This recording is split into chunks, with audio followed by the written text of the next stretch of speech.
लखनऊ लिए चल रहे हैं। स्वास्थ्य महकमे की प्रेस कॉन्फ्रेंस हो रही है।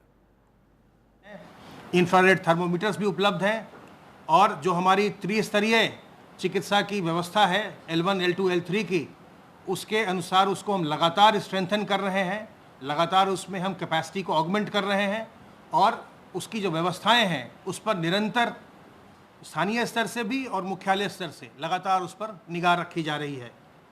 आरोग्य सेतु ऐप का हम लगातार प्रयोग कर रहे हैं, उसको उपयोग में ला रहे हैं और अब तक प्रदेश स्तर से 20,768 कॉलें की जा चुकी हैं।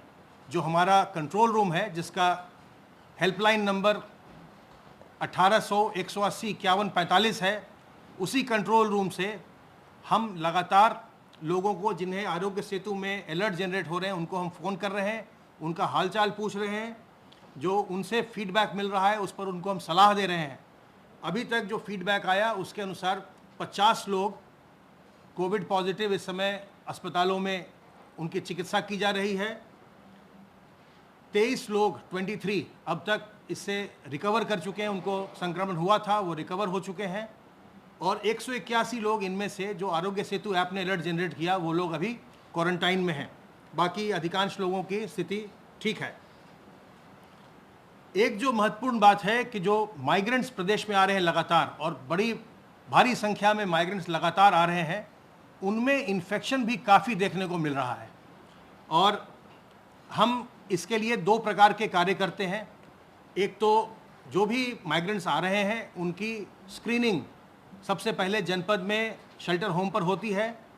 उनको हम इंफ्रारेड थर्मोमीटर से स्कैन करते हैं, उनकी स्क्रीनिंग की जाती है। लक्षण रहित पाने पर उनको 21 दिन के होम क्वारंटाइन में घर भेजा जाता है। अगर उनमें लक्षण हो तो उनकी जांच कराकर आगे की कार्रवाई की जाती है, उनको अस्पताल में भर्ती कराया जाता है या फिर फैसिलिटी क्वारंटाइन में 1 सप्ताह के लिए रोक करके और फिर जांच करा के तब फिर उनको होम क्वारंटाइन के लिए भेजा जाता है। इस समय इस चीज़ में चूँकि माइग्रेंट्स में इन्फेक्शन काफ़ी दिखाई पड़ रहा है, इसलिए बहुत ज़रूरी है कि जो कम्युनिटी सर्वेलेंस का मॉडल है, ग्राम निगरानी समिति और मोहल्ला निगरानी समिति, उनके ऊपर ये बहुत बड़ा दारोमदार है संक्रमण को नियंत्रित करने का और उनको बड़ी मजबूती से जो लोग भी आ रहे हैं बाहर से उनके होम क्वारंटाइन को सुनिश्चित करवाना चाहिए। अगर हम उनके होम क्वारंटाइन को सुनिश्चित करवाएंगे, अगर वो समाज में बाहर निकल कर लोगों से नहीं घुले मिलेंगे तो हम संक्रमण पर नियंत्रण करने में सफल होंगे। इसलिए जो हमारे ग्राम प्रधान हैं या जो हमारे सभासद हैं जिनकी अध्यक्षता में ये समितियां बनाई गई हैं, उन्हें इस समय बहुत ही मजबूती से अपना कार्य करना है। हम आशा वर्कर्स के द्वारा जो माइग्रेंट्स आ रहे हैं उनसे उनका हम सर्वेक्षण करवाते हैं और उनके लक्षण के आधार पर फिर आगे हम कार्रवाई करते हैं। अब तक आशा वर्कर्स के द्वारा 4,75,812 लोगों का सर्वेक्षण किया गया है, जिसमें से 565 लोग जो हैं वो लक्षण वाले मिले। उन लक्षण वालों की जब जांच करवाई जा रही है तो अभी जो हमारे सामने जो टेस्ट रिजल्ट्स आए हैं वो 117 लोगों का रिजल्ट हमें अभी प्राप्त हुआ है, जिसमें से 26 पॉजिटिव पाए गए हैं और 91 निगेटिव पाए गए। तो जो माइग्रेंट्स आ रहे हैं लक्षण जिनमें लक्षण कुछ भी पाया गया, सर्दी खांसी या जुकाम या उनमें बुखार, इस तरह के जो लक्षण पाए गए या सांस लेने में तकलीफ, उनमें जो पॉजिटिविटी का रेट है वो 22.2% है। 117 जो नमूनों की जांच हुई है लक्षण वालों की, उसमें से 26 पॉजिटिव पाए गए, जबकि जो हमारा प्रदेश का जो ओवरऑल परसेंटेज है पॉजिटिविटी का वो केवल 2.6% है। तो 2.6% की तुलना में जो लक्षण सहित जो माइग्रेंट्स हैं उनमें 22.2%, लगभग 9 गुना पाया गया है, उसमें संक्रमण पाया गया है। इसलिए बहुत ज़रूरी है इस समय जो हमारे माइग्रेंट वर्कर्स हैं उनके लिए भी कि वो होम क्वारंटाइन में बिल्कुल अपने आप को सबसे अलग रखें और अपने घर में भी, जब वो घर में भी होम क्वारंटाइन में हों तो अपने घर में भी अपने घर के बुजुर्गों से, गर्भवती महिलाओं से, जो लोग पहले से किसी बीमारी से ग्रस्त हैं उनसे, छोटे बच्चों से दूर रहें ताकि इन्हें किसी प्रकार का संक्रमण न होने पाए। और हम सबको, आपके माध्यम से मेरा ये अनुरोध है कि हम सबको इन सबों की रक्षा करनी चाहिए। हम सबों को ये प्रयास करना चाहिए कि हम बुजुर्ग व्यक्तियों के या गर्भवती महिलाओं के या जो पहले से बीमार लोग हैं उनके या छोटे बच्चों के हम करीब न जाएं ताकि उनको किसी प्रकार का संक्रमण न होने पाए। और इन लोगों में ही जब संक्रमण हो रहा है तो उसमें स्थिति कई बार उनकी गंभीर हो जाती है। अगर हम इन सब को बचा पाएंगे तो हम संक्रमण को भी नियंत्रित करेंगे, और जिन लोगों को बहुत ज़्यादा चिकित्सा की आवश्यकता पड़ती है, कभी कभी जिनकी मृत्यु हो जाती है, उसको भी हम नियंत्रित कर सकेंगे। तो जो ग्राम निगरानी समिति है और जो हमारी मोहल्ला निगरानी समिति है, इसके ऊपर इस समय बहुत बड़ा दारोमदार है। जो हमारा सर्वेलेंस का कार्य है वो लगातार चल रहा है।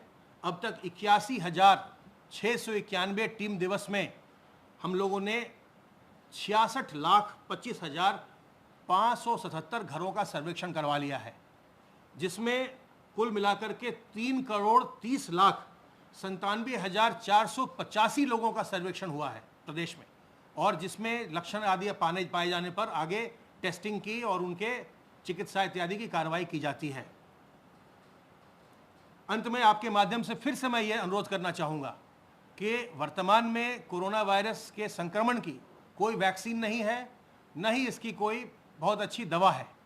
इसलिए सावधान रह करके, सतर्क रह के, बचाव से ही इसका हम मुकाबला कर सकते हैं। हमें इस संक्रमण से अपने आप को बचाना है, और उससे, इस संक्रमण से बचाने के लिए साबुन और पानी से बार बार हाथ धोते रहना, अपने मुंह और नाक को ढककर रखना। जब भी हम सार्वजनिक स्थल में जाएं तो हम किसी मास्क से, किसी दुपट्टे से, गमछे से, रुमाल से अपने मुंह और नाक को ढकें।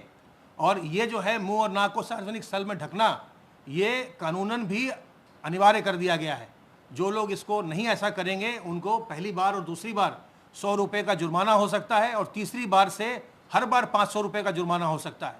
ये जो जुर्माने की बात है, ये आपकी भलाई के लिए, लोक स्वास्थ्य के लिए किया गया है, ताकि हम लोग अपने मुंह और नाक को ढकें और संक्रमण से दूसरों को बचाएं, खुद भी बचें। और इसके साथ ही साथ हमें अपनी प्रतिरोधक क्षमता को भी बढ़ाना चाहिए।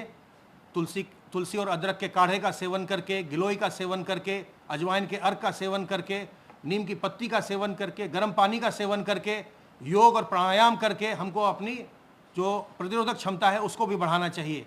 तो सावधान रहकर अपना बचाव करें, और ग्राम निगरानी समिति और मोहल्ला निगरानी समिति मजबूती के साथ, जो लोग होम क्वारंटाइन में हैं उनको होम क्वारंटाइन में रहना, उनका रहना रखना सुनिश्चित करें।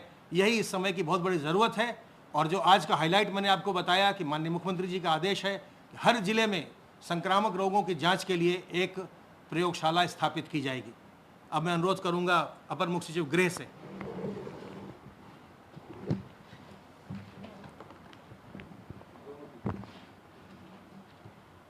धन्यवाद।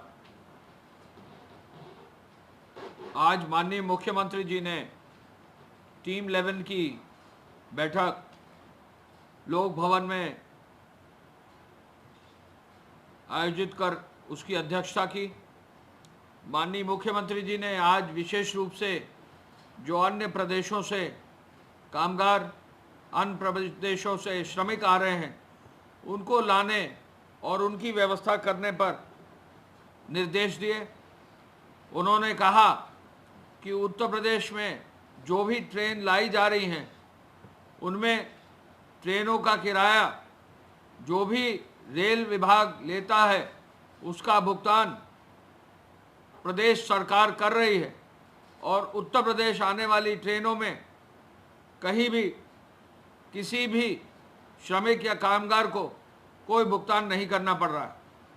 माननीय मुख्यमंत्री जी ने आज यह भी कहा कि जो ट्रेनों का संचालन है वो इस प्रकार किया जाए कि अधिक से अधिक संख्या में, जहाँ से भी, जिन भी प्रदेशों से संभव हो और जहाँ के प्रदेश भेजने के लिए इच्छुक हो, तो अगर उस प्रदेश से सूची प्राप्त हो जाती है आने वाले श्रमिकों और कामगारों का, तो तुरंत उनकी सहमति और स्वीकृति दी जाए और ट्रेन को चलाकर व्यवस्था की जाए।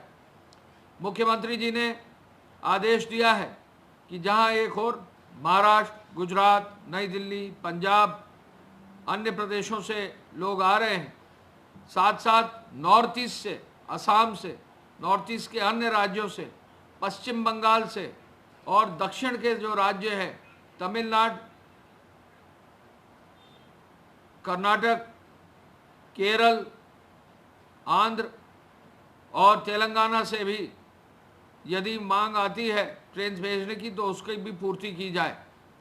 मुख्यमंत्री जी ने जो बैठक आयोजित हुई उसमें उस समय तक जो समीक्षा हुई उसके विवरण के अनुसार दिन में लगभग 656 ट्रेनें आ चुकी हैं और इन 656 ट्रेनों में 8,52,000 हमारे प्रवासी कामगार और श्रमिक आ चुके हैं। आज ही लगभग 90 कुल ट्रेन आएंगी, तो आज 81 ट्रेनें अभी आनी बाकी हैं।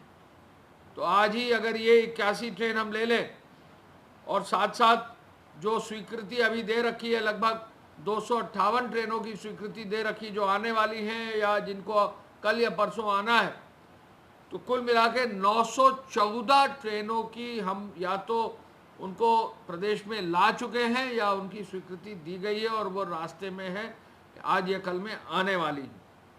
इन 914 ट्रेनों में 11 लाख श्रमिक और कार्मिक जो है आ रहे हैं। माननीय मुख्यमंत्री जी ने आज पुनः समीक्षा की कि उत्तर प्रदेश का जो यूपीएसआरटीसी का बेड़ा है, ये पूरे देश में सबसे बड़ा बेड़ा है बसों का, इसका फुल यूटिलाइजेशन 100% यूटिलाइजेशन हो और इसकी भी रिव्यू ट्रांसपोर्ट और अन्य हमारे जो उसके जुड़े हुए विभाग हैं उससे किया। साथ साथ निजी बसें भी जहाँ भी जिन भी जनपद में है उनको अधिकृत करके उनको भी श्रमिकों को और कामगारों को लाने की व्यवस्था करने का निर्देश दिया है। प्रदेश में बसों की कमी नहीं है। प्रदेश में इसके साथ साथ विद इन दी प्रदेश के अंदर भी ट्रेनें चलाई जा रही। झांसी से ट्रेन पूर्वांचल चल रही है, आगरा से ट्रेन पूर्वांचल चल रही है, कोसी कला मथुरा से ट्रेन जो है पूर्वांचल के ज़िलों में चल रही है, सहारनपुर से ट्रेन पूर्वांचल के ज़िलों में चल रही है, मेम्यू ट्रेन जो है वो सहारनपुर से लखनऊ तक चल रही है। ऐसे में रेल विभाग का सहयोग लेकर हर संभव मैकेनिज्म से, हर संभव व्यवस्था से लोगों को लाया जा रहा है और बड़ी संख्या में लोग आ रहे हैं। माननीय मुख्यमंत्री जी ने यह भी कहा कि जब भी ट्रेन संचालित हो वहाँ सोशल डिस्टेंसिंग का पालन जरूर किया जाए। कहीं अगर चूक हुई है तो उसको सुधारा जाए और सुधार कर ऐसी व्यवस्था की जाए कि सोशल डिस्टेंसिंग में कहीं कोई दिक्कत ना हो।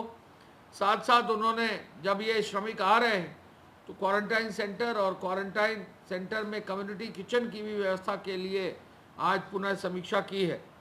इन सेंटर्स में मॉनिटरिंग करने के लिए, निरीक्षण के लिए सीसीटीवी कैमरा लगाए गए हैं। उनको भी जो है अधिक से अधिक उनके माध्यम से मॉनिटरिंग करने का, निर्बाध मात्रा में भोजन और पानी की व्यवस्था करने का भी उन्होंने निर्देश दिया है। होम क्वारंटाइन में भेजते वक्त राशन का पैकेट दिया ही जा रहा है। ये एक ऐसी व्यवस्था है जो पूरे देश में नायाब है और अब तक जितने भी कामगार आए हैं उनको राशन का पैकेट देकर घर भेजा गया है।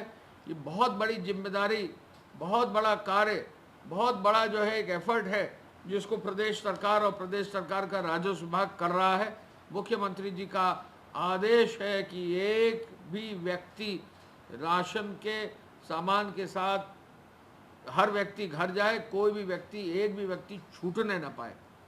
क्वारंटाइन सेंटर और क्वारंटाइन केंद्रों में जो लोग काम कर रहे हैं, राजस्व विभाग के, पुलिस के, होमगार्ड के, अन्य विभागों के, स्वास्थ्य विभाग के, उनका संक्रमण न हो, इस ओर भी उन्होंने आदेश दिया है और ध्यान दिलाया है कि हम लोग सावधान रहें, सतर्क रहें। मुख्यमंत्री जी ने कंटेनमेंट जोन और होम डिलीवरी की सुविधा को और बेहतर करने का निर्देश दिया है और हॉटस्पॉट की व्यवस्था और बेहतर करने का निर्देश दिया है। आपको मालूम है कि कल रात्रि में लॉकडाउन 4 यानी 18 तारीख यानी आज से जो चतुर्थ चरण है, लॉकडाउन 4 की व्यवस्था का आदेश कल गृह विभाग के माध्यम से जारी हुआ है। मुख्यमंत्री जी ने इसका अनुमोदन दिया है और कोशिश ये है कि जहां एक ओर इकोनॉमिक एक्टिविटी बढ़े, वहां दूसरी ओर स्प्रेड ऑफ डिजीज़ को भी नियंत्रित रखा जा सके। विशेष रूप से जहां प्रमुख सचिव स्वास्थ्य ने बताया कि भारी संख्या में जो लोग आ रहे हैं बाहर से, हमारे माइग्रेंट्स, कहीं ना कहीं इन्फेक्शन का भी जो है लोड उसकी वजह से बढ़ रहा है, उस पर भी विशेष जो है ध्यान दिया जाए। जो हमारी पीआरवी 112 है उसमें अभी हम आपको बताकर हमें बताना है कि जहां 15 से 20 हज़ार कॉल्स प्रतिदिन 112 पर आती थी, आज की तारीख में इस पूरे कोविड अभियान में 35,000 से ज़्यादा कॉल्स पीआरवी की आती हैं जिनका कि निस्तारण किया जाता है। हाईवे पर और एक्सप्रेसवे पर, बाकी जगहों पर फुट पेट्रोलिंग भी जो है बाजारों में हो, इसका भी निर्देश है। हाईवे पर हाईवे पेट्रोलिंग हो, इसका निर्देश है। मुख्यमंत्री जी ने हर जनपद में अब टेस्टिंग लैब स्थापित करने का भी जो स्वास्थ्य विभाग को निर्देश दिया है, इस कार्य को भी शुरू किया गया है, इसको भी आगे बढ़ाया जाएगा। हमारा प्रदेश पहला प्रदेश है जिसने पूल टेस्टिंग शुरू की थी। 10-10 के बैच में जो हमारे श्रमिक और कामगार आ रहे हैं, इनकी पूल टेस्टिंग हो, ये निर्देश भी दिया गया है। और मेडिकल कॉलेजेस में चिकित्सकीय व्यवस्था में सुरक्षा की व्यवस्था हो, पीपीई किट्स हो और N95 मास्क हो, ट्रिपल लेयर मास्क हो, ग्लव्स हो, सैनिटाइज़र हो, दवाई हो, ये निर्देश भी मुख्यमंत्री जी ने दिया है। आईसीएमआर की जो गाइडलाइंस हैं, भारतीय आयुर्विज्ञान अनुसंधान परिषद की जो गाइडलाइंस हैं, उसके अनुसार ही टेस्टिंग लैब चले, ये निर्देश दिए गए हैं। और ये भी निर्देश दिए गए हैं कि कोई भी टेस्टिंग लैब यदि कहीं कोई कमी है तो उसकी भी जांच की जाए। सोशल डिस्टेंसिंग का मंडियों में पालन जो है मुश्किल होता है, लेकिन उसको भी करने के लिए, सावधान होने के लिए मुख्यमंत्री जी ने आदेश दिए हैं। दुर्घटनाओं को, मार्ग दुर्घटनाओं को रोकने के लिए पुलिस को सक्रिय किया गया है और वरिष्ठ अधिकारियों को रात में नाइट पेट्रोलिंग करने का भी निर्देश दिया है।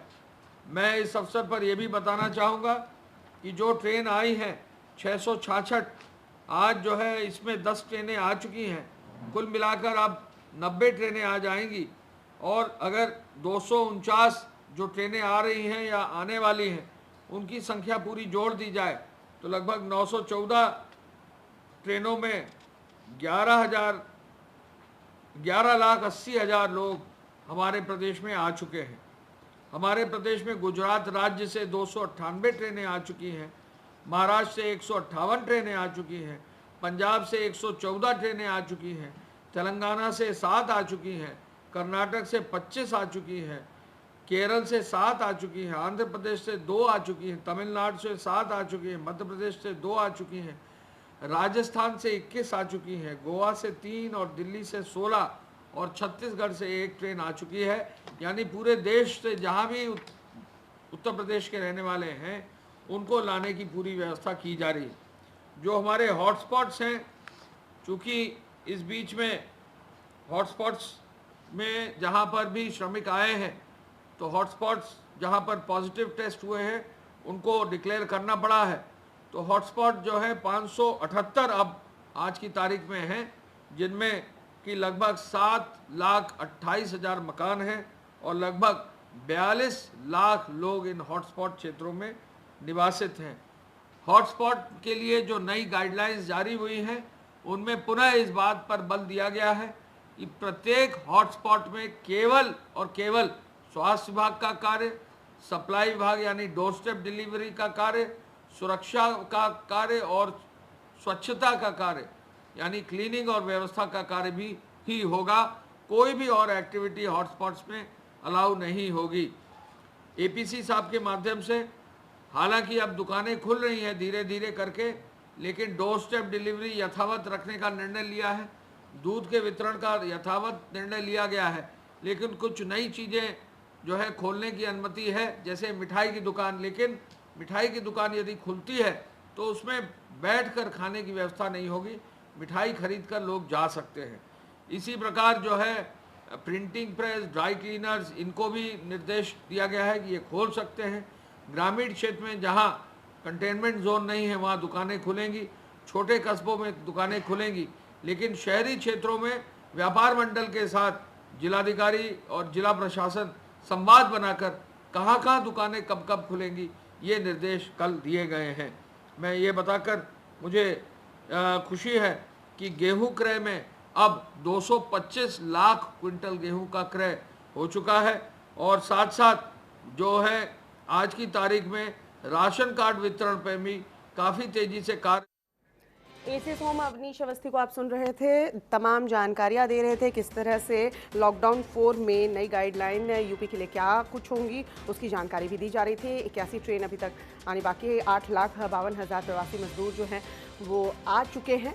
श्रमिकों को लाने का काम चल रहा है। ट्रेनों का किराया यूपी सरकार जो है वो दे रही है।